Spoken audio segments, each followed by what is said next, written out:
Je suis dans la fête de Cheikh Ibrahim Niasse, je suis à Kinshasa. Donc je suis dans Baye, je suis Baye, je suis pour Baye. Et chaque fois je pleure quand je vois qu'il y a certains Sénégalais qui ne connaissent pas ce monsieur, cet homme, cette force, cette grandeur, cette lumière. Je voudrais voir le grand Cheikh Baba Lamine. Je voudrais voir les traces de Baye.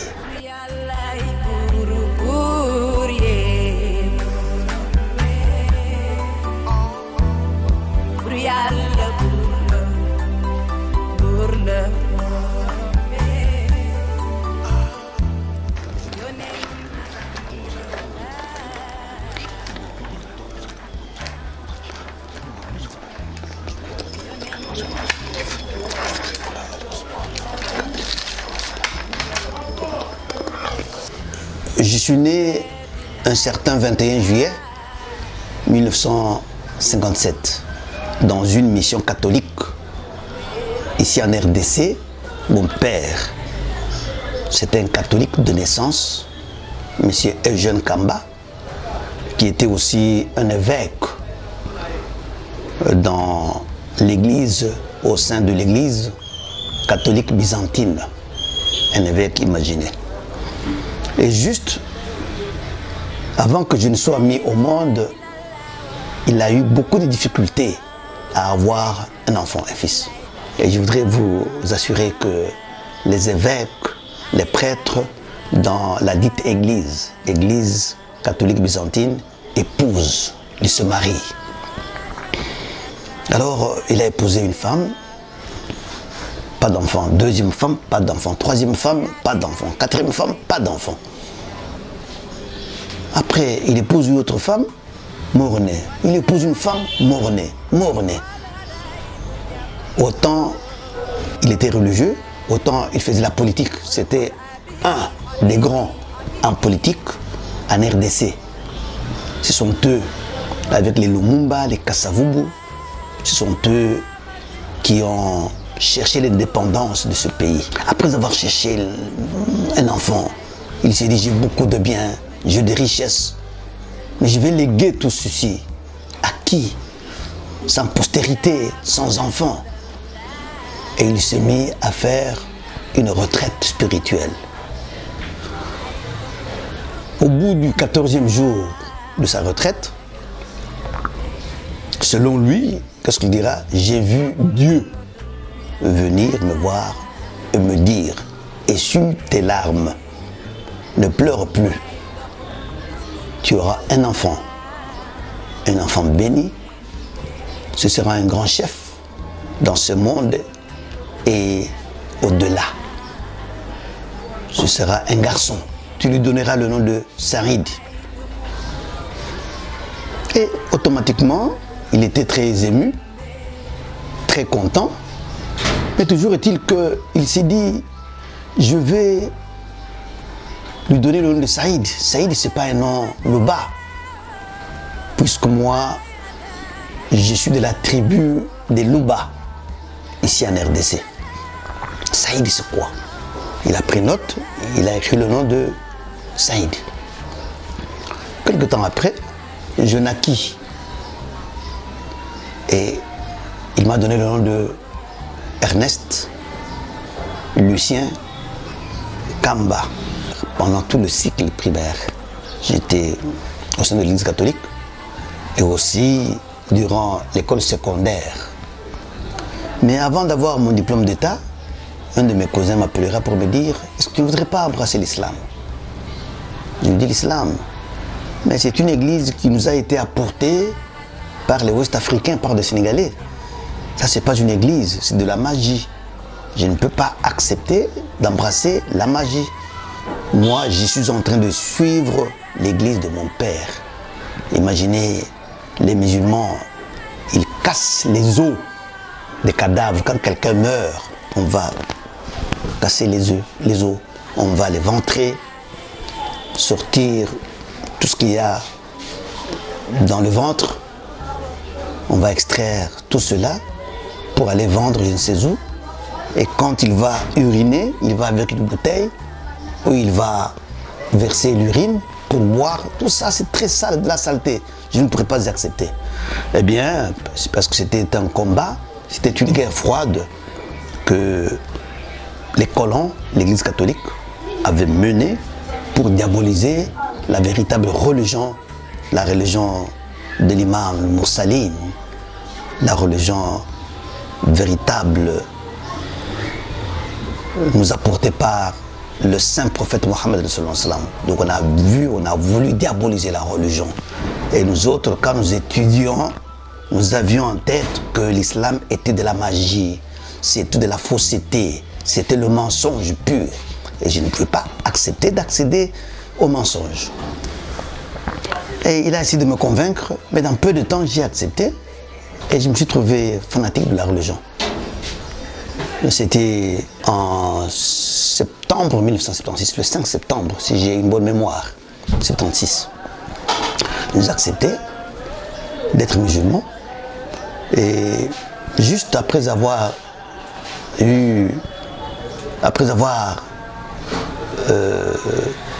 été listé par Allah comme musulman, j'étais très heureux. Il a écrit quelques noms sur du papier. Omar Saïd. Et un autre papier, il a écrit Omar Saïd. Et je crois Issa, quelque chose comme ça. Il a pris ces papiers, il les a fait en boule, il a jeté dans l'air, ils sont tombés, il m'a dit voilà, ferme les yeux. J'ai fermé les yeux, choisis ton nom. J'ai choisi, il ouvre le papier, Saïd. Il refait le même exercice. C'était le même résultat, Saïd. La troisième fois, Saïd, il me dit voilà, ton nom c'est Saïd. J'ai œuvré dans une année, 2 ans, j'ai essayé de contacter certains cheikhs chez qui je suis allé puiser des connaissances. Et j'ai appris le Coran, la lecture du Coran, dans trop peu de temps déjà. J'ai même appris la langue arabe dans trop peu de temps, ce qui fera que je sois imam de la mosquée de mon village natal. En tant qu'imam, quelques jours après, il y a une église ici chez nous en Afrique, en RDC. Ce sont des gens qui rasent leur tête et qui laissent pousser la barbe de façon délibérée. Les bapostolos, comme on les appelle. Ils étaient en retraite dans la forêt, au pied d'une certaine montagne, pendant 7 jours. Le 7e jour, l'un d'eux, on l'appelait prophète, c'était aussi un oncle à moi, qui vient me dire voilà, nous venons de la retraite en forêt, nous avons été jeûnés et nous avons vu quelque chose de miraculeux. C'était un songe, mais il me dit nous avons vu le Coran des musulmans qui courait, qui roulait, qui avançait à une hauteur plus ou moins 1 mètre du sol. Le Coran filait à toute allure. Beaucoup de musulmans derrière, ils suivaient le Coran. À un certain temps, après quelques minutes, le Coran commençait à prendre de l'envol, a commencé à voler. Et les musulmans, un à un, ils étaient éliminés. Mais il n'y avait que toi seul qui tenais le coup. Quand le Coran commençait à voler, toi tu as commencé à voler avec le Coran. Le Coran part, toi tu pars. Et nous étions là en train de regretter. Quelque temps après, le Coran était déjà là-bas, loin au ciel. Et toi, avec le Coran, vous êtes partis pour te disparu. Vous deux. Et nous nous sommes posé beaucoup de questions, c'est Coran juste. C'était un signal fort, juste le premier mois après ma conversion. Et un jour, je suis en train d'officier la prière du Juma dans mon village. Juste après avoir fait les 2 rakas de la fin, il y a un musulman derrière qui dit Salam alaikum wa rahmatullah wa barakatuh. Tout le monde dit alaikum salam. On le regarde, il était tout mouillé, tout le corps, les vêtements mouillés. Il dit je n'ai pas pu terminer le 2e raka. Je n'ai pas pu me mettre debout. J'étais étouffé. Et j'ai vu quelque chose de merveilleux, mais ça m'a étonné. Je ne dormais pas. Je regardais. Je regarde, je vois le mimbar où était posté Cheikh Saïd, notre imam. Le mimbar était au-dessus de nous, très loin, bien garni. Un tapis en velours, les murs dorés. Il était là avec un micro, en train d'officier la prière, et la voix était filtrée vers nous. Une petite voix angélique. Bismillahirrahmanirrahim. Et ça m'étonnait. Nous autres, nous étions en bas ici. Et j'ai entendu toute la prière, il a prié. Il est allé en rukou, en sujoud. Et quand il a fait les salams de la fin, assalamu alaikum wa rahmatullah, assalam, c'est alors que je me suis ressaisi. C'est alors que je repris la vie. Ça m'a étonné. Raison pour laquelle vous voyez, j'ai transpiré. Et c'était une vie dans une vie que j'ai vécue. Je ne savais pas quoi dire, je n'avais pas de commentaires à faire quant à ça. Mais j'ai trouvé que dans ma vie, j'allais beaucoup plus rapidement. Il y a pas mal de choses que l'on a vues à mon propos. Et il y a un certain prêtre qui est venu, avec qui nous avions partagé, qui me dira, tu as une mission à accomplir au sein de l'islam. Il faut voir tout ce que l'on est en train de voir à ton propos. Ça montre effectivement qu'il y a quelque chose que Allah subhanahu wa ta'ala veut préparer à travers toi. Tu constitues une médiation pour la réalisation d'un rêve, le rêve divin. Ça ne me disait rien puisque je suis humain, rien. Je crois 2 ans après, 3 ans après, j'embrasserai la tariqa al-Tijaniya, bien que, qu'étant musulman, je n'étais pas... Et je voyais toujours une certaine soif à moi. J'avais soif de quelque chose, de connaître encore beaucoup plus. Bien que j'étais heureux, mais je désirais être encore beaucoup plus heureux. 2 ans après, la 3e année, là j'étais déjà à l'université, j'ai eu à rencontrer un grand cheikh de nationalité malienne, Hiro. Il est venu en causant chaque fois, après la prière, il est resté sur le tapis, en train de faire beaucoup de dhikr. Je lui dis, mais toi, tu es amoureux des dhikr? Il me dit, oui, moi je suis de la tariqa al-Tijaniya. Et c'est quoi? Il m'explique, dans moins de temps, j'accepte. Je me dis, voilà le chemin. Et il m'amène à la Zawiya, où l'on me donnera le idhn de la tariqa al-Tijaniya.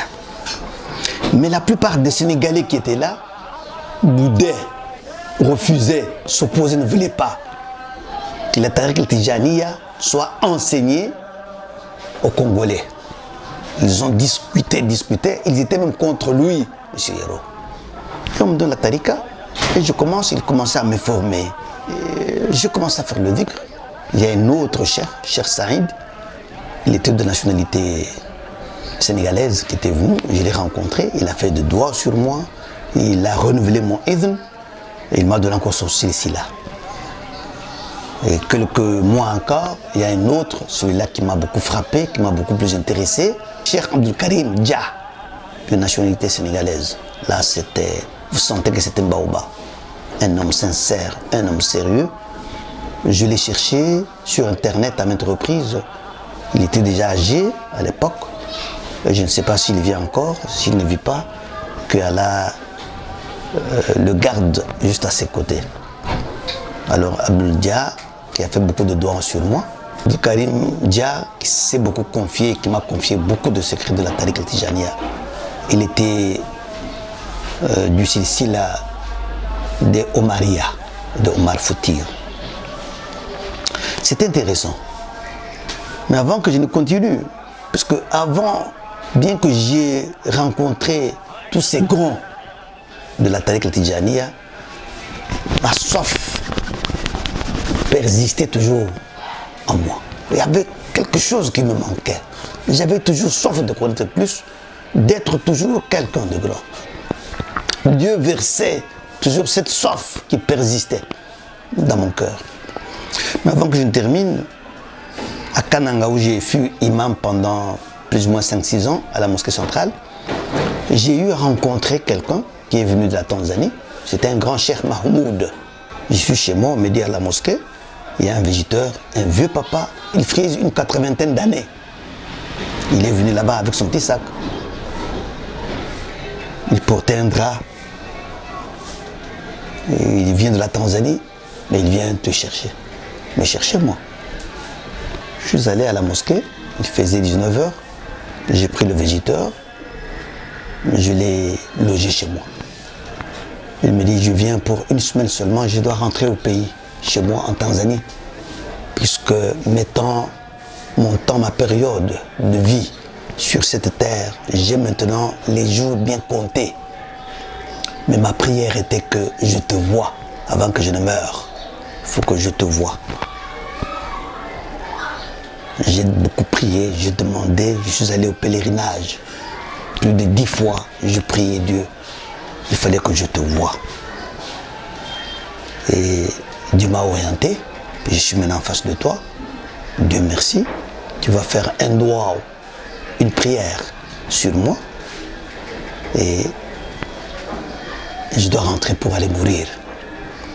Mais je voyais qu'il était en train de me dire des choses qui ne tenaient pas. Moi, faire une prière sur vous. Comment ça? Vous connaissez mieux l'arabe, vous avez beaucoup étudié, vous êtes beaucoup plus âgé, vous venez de loin. À Doua al-Musafir, doigt d'un voyageur, mustajab, c'est Dieu l'accepte. Raïra Bamdoud, donc Dieu ne peut pas repousser le doigt d'un visiteur. Ça va? J'ai fait un doigt, puisque Allah voit les cœurs. Inna Allah yanzuru ila suwarikum. Et il a fait beaucoup de doigts sur moi, il a prié, mais il était de la Tariq al-Qadriya. C'était quelque chose que je voudrais bien oublier. Mais il y a beaucoup de choses que les gens m'ont racontées, beaucoup de visions, beaucoup de rêves. Il y a beaucoup de secrets que je ne voudrais pas dire ici, parce que tu as parlé du parcours, je me réserve. Même tout ce que je viens de dire, ça n'était pas l'endroit, c'est pas le temps, c'est pas l'espace pour dire ça. Bref, après avoir conclu, j'ai trouvé que j'avais une certaine mission. C'était la mission de porter sur mes épaules la charge de la faïda de Cheikh Ibrahim Niass.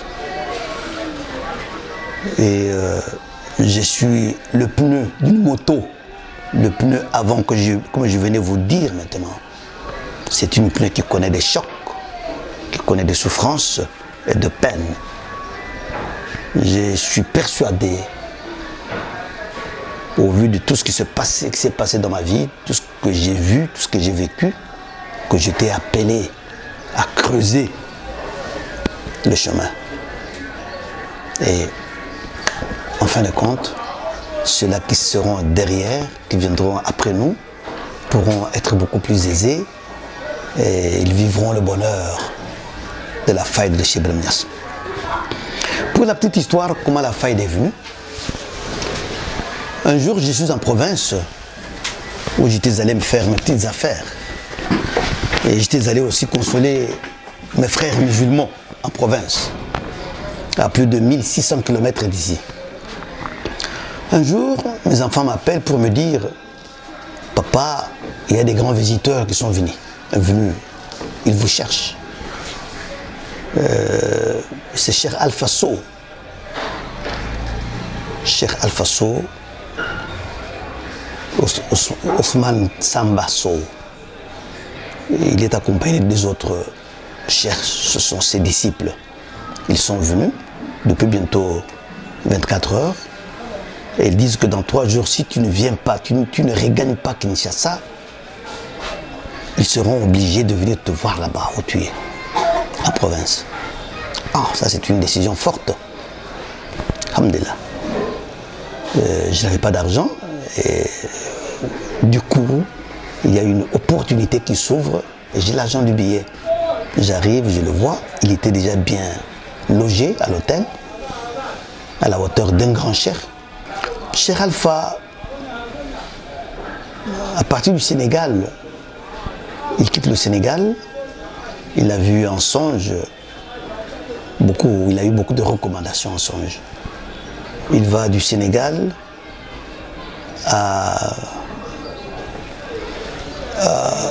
au Gabon. Arrivé au Gabon, il est resté pendant un temps. Et au Gabon, il a eu le temps de lire tout le Coran, parce que c'était sa nourriture préférée.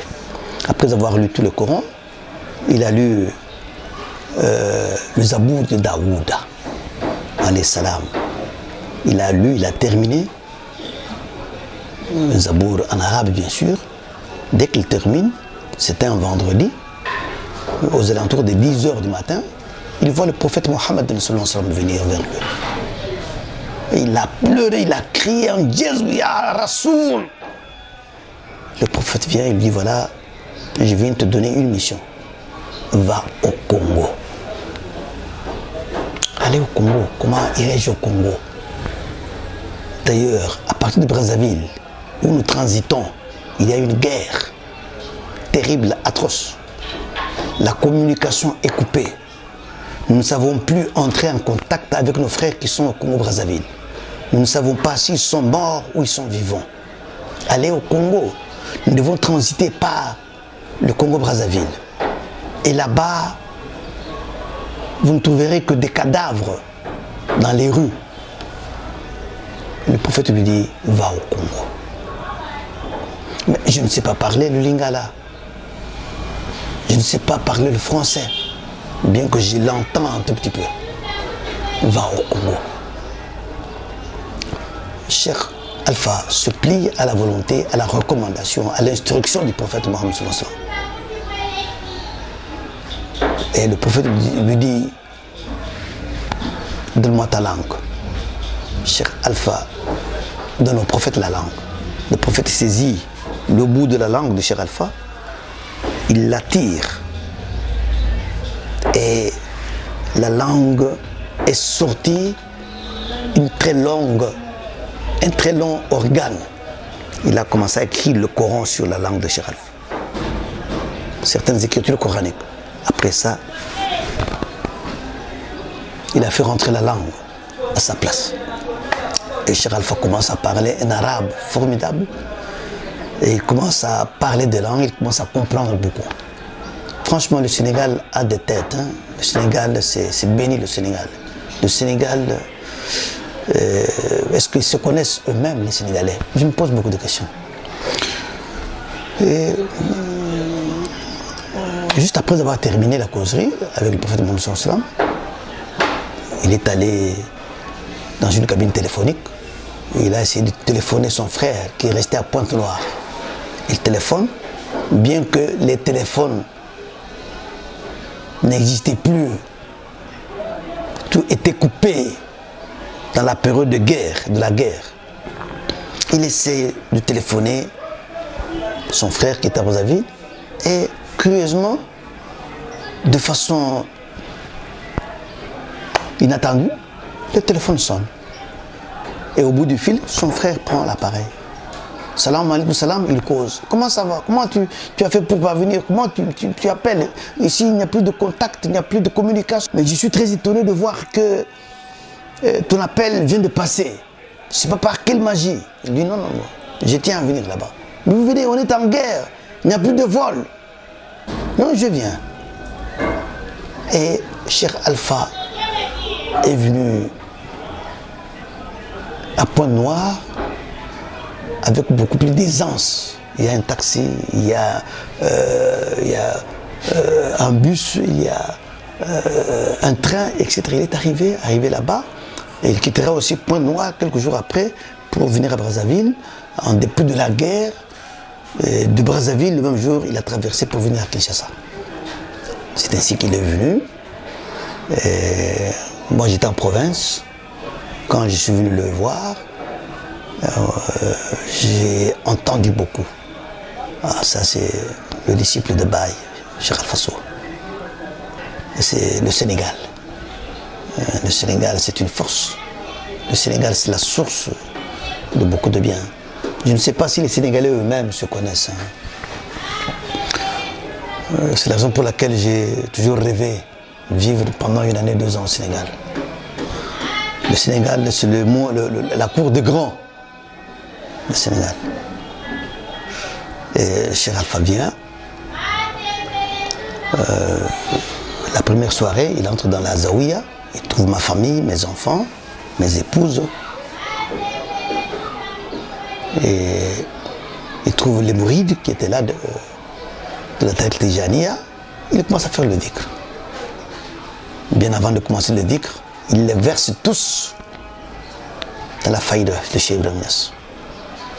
Et nous, la faïda, c'était quelque chose de neuf. Et ils ont fait le dhikr, la wazifa.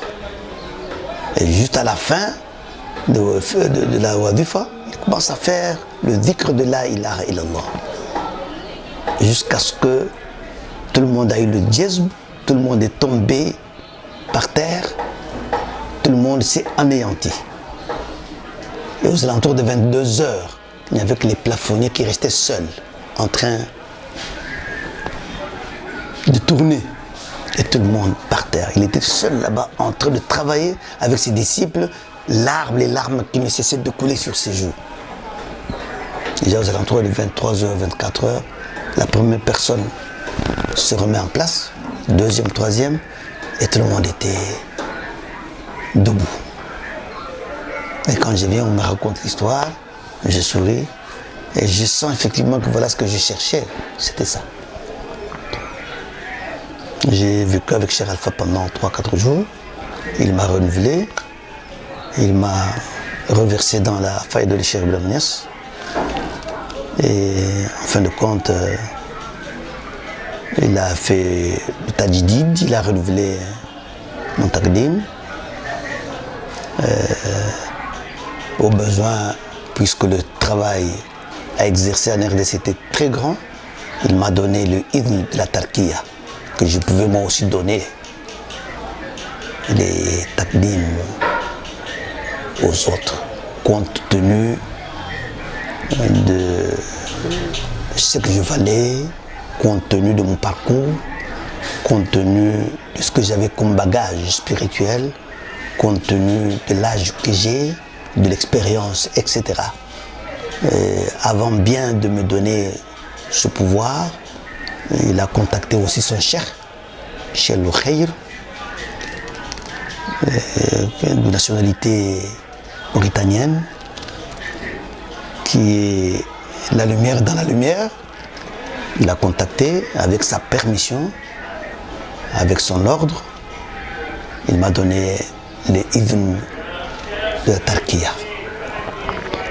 Et à partir de là, après 1 année, 2 ans, il venait. Chaque fois que nous avions besoin de lui, on l'appelait, il venait. Il restait avec nous 2 jours, 3 jours, 1 semaine, 2 semaines, jusqu'à ce qu'elle a accepté de le prendre.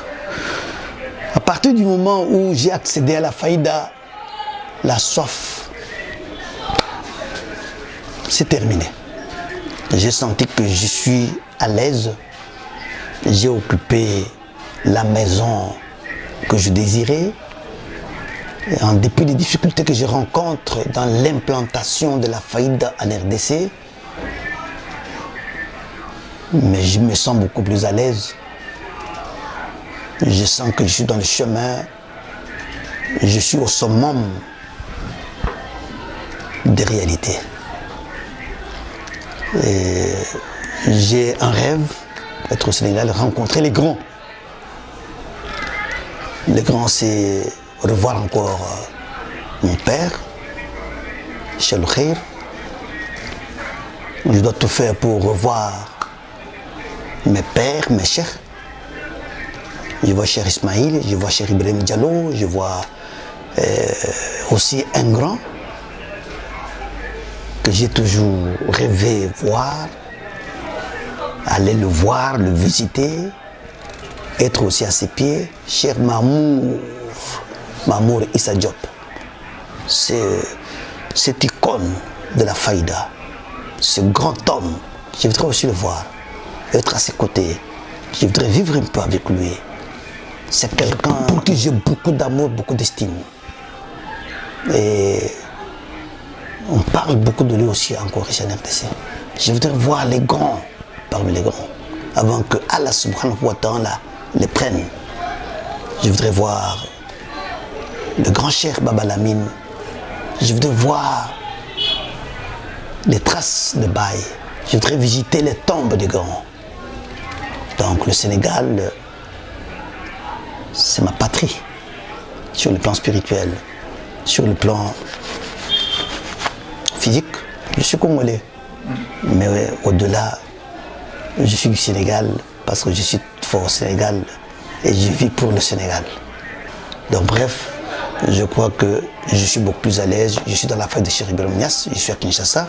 Je suis très heureux de vous avoir accueilli. Beaucoup de difficultés à Kinshasa. Donc beaucoup de difficultés. À Kinshasa seulement, nous sommes, je crois, plus de 600-700 personnes. Des mourides de Baye Niass, à Kinshasa seulement. En RDC, c'est plus de 5000. Ce sont les statistiques d'il y a 2 ans. Maintenant, je crois qu'on doit être au-delà. C'est un continent, c'est pas facile. Il faut circuler, il faut voyager contre vent et marée. Il faut travailler d'arrache-pied. J'ai plus ou moins une cinquantaine de Mokadam éparpillés à travers la RDC. Et aussi en Angola, j'en ai 3 Mokadam. En Angola, ils travaillent d'arrache-pied. En Afrique du Sud, nous avons 1. Aux États-Unis, nous avons 2 Mokadam qui travaillent sérieusement. Nous sommes présents en Égypte. Nous sommes présents en Maroc. Nous sommes présents en France. Là, nous avons pas mal de disciples en France.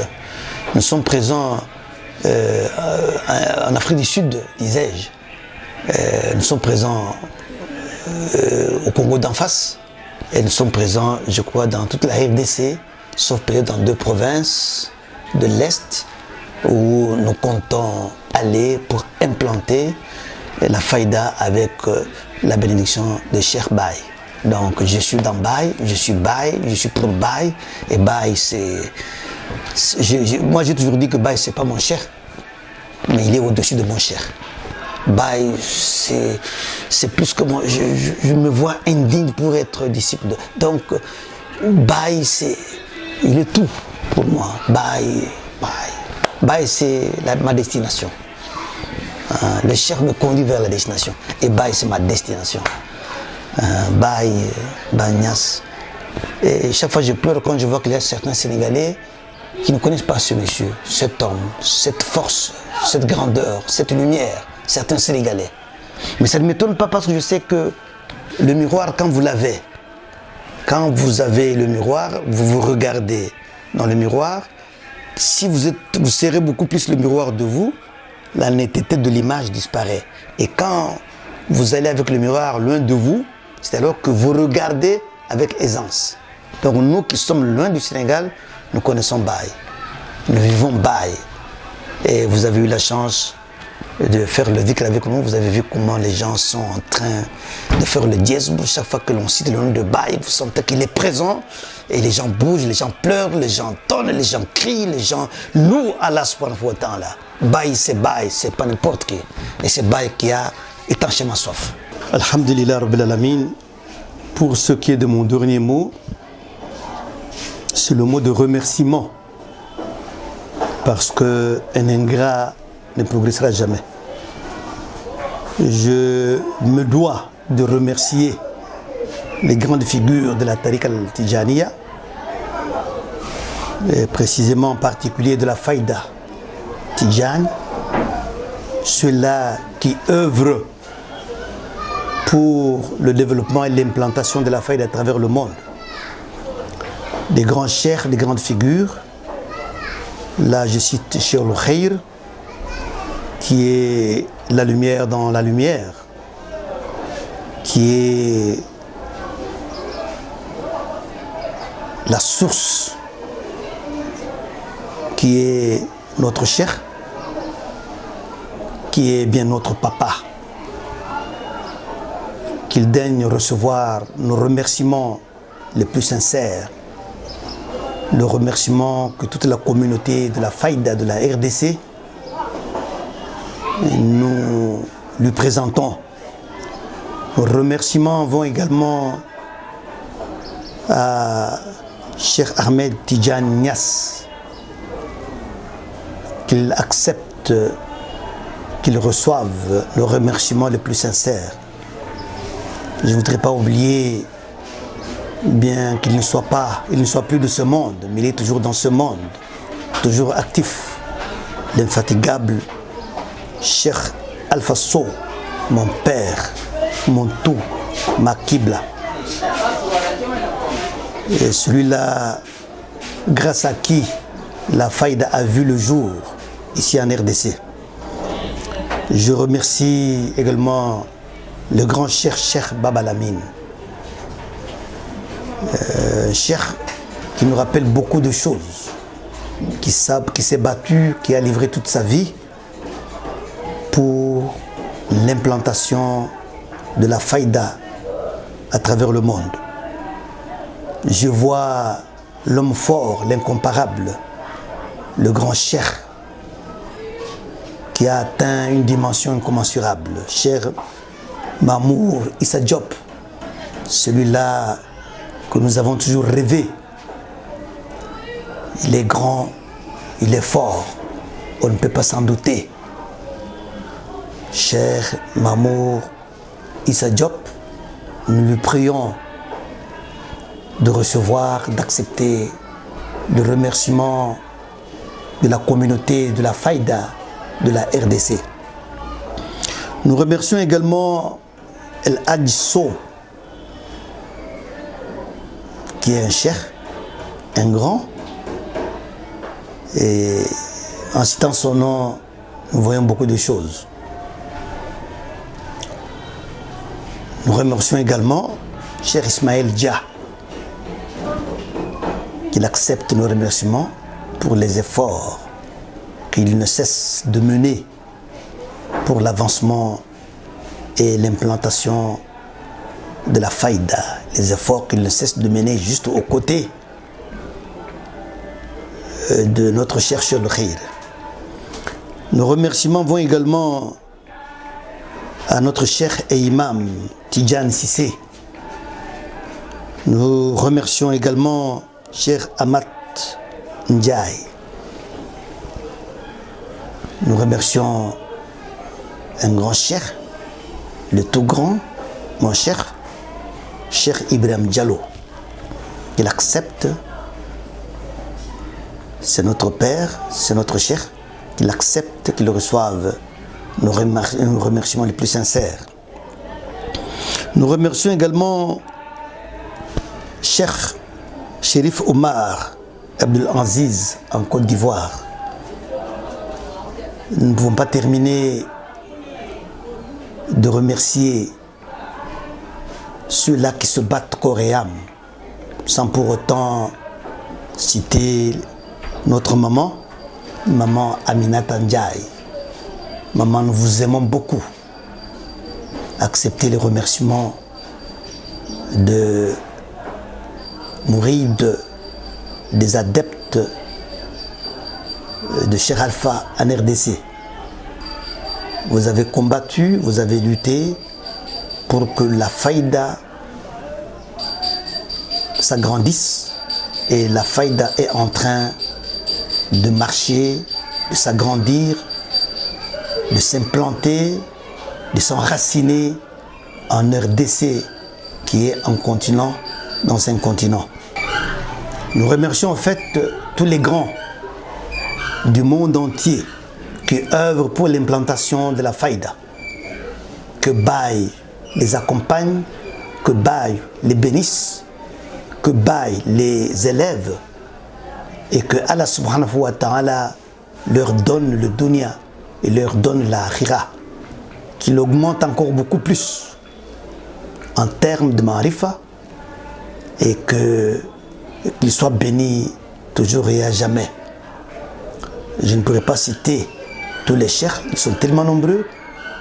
Il y a ceux-là que nous connaissons et ceux-là que nous ne connaissons pas, mais que tous, de façon générale, acceptez les remerciements de vos frères de la Faïda Tijaniya en RDC. Nous vous aimons tous et nous espérons que nous aurons l'occasion de nous revoir un jour. Même si pas dans ce monde, même au-delà, nous serons toujours ensemble. Que Dieu vous bénisse et que Dieu nous bénisse et que Dieu fasse de nous des grands ici, dans ce monde et au-delà. Allahumma salli ala Sayyidina Muhammadin al-Fatih lima ughliq wal khatim lima sabaqa an-nasir bil haqq wal hadi ila siratikal mustaqim wa ala alihi haqqa qadrihi wa miqdarihi al-azim. Subhana rabbika rabbil izzati amma yasifun wa salamun ala al-mursalin. Alhamdulillah rabbil alamin.